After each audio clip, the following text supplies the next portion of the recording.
গাজা উপত্যকা থেকে লাখো ফিলিস্তিনিকে জোরপূর্বক অন্যত্র স্থানান্তরের বিতর্কিত প্রস্তাব এবং যুদ্ধবিরতি নিয়ে আবারও আলোচনায় বসেন মার্কিন প্রেসিডেন্ট ডোনাল্ড ট্রাম্প ও ইসরায়েলের প্রধানমন্ত্রী বেনিয়ামিন নেতানিয়াহু।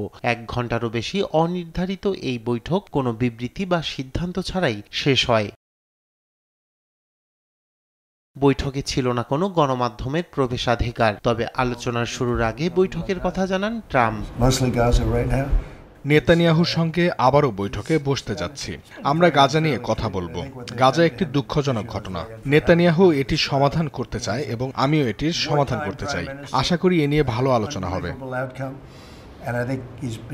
এদিকে গাজায় ইসরায়েল ও ফিলিস্তিনি সশস্ত্র গোষ্ঠী হামাসের মধ্যে একটি সম্ভাব্য যুদ্ধবিরতি চুক্তিতে পৌঁছাতে সময় লাগবে বলে জানিয়েছে কাতার। দোহায় উভয় পক্ষের পরোক্ষ আলোচনায় মধ্যস্থতাকারী হিসেবে কাজ করছে দেশটি। ইতিবাচক ফলাফল না আসা পর্যন্ত আলোচনা অব্যাহত থাকবে বলে জানায় কাতারের পররাষ্ট্র মন্ত্রণালয়ের মুখপাত্র মাজেদ আল আনসারি।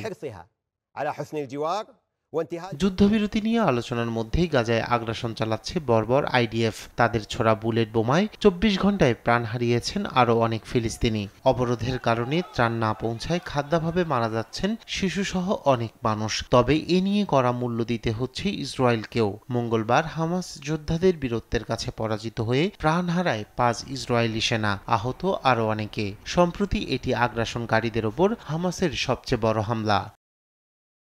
হামাস বলছে গাজার মানুষের আকাঙ্ক্ষাকে পরাজিত করতে চরমভাবে ব্যর্থ হয়েছে ইসরায়েল। ইসরায়েল সামরিক, রাজনৈতিক ও নৈতিক সব দিক দিয়েই পরাজিত হয়েছে বলেও জানায় গোষ্ঠীটি। এছাড়া প্রতিরোধ চালিয়ে যাওয়ারও অঙ্গীকার পুনর্ব্যক্ত করে হামাস।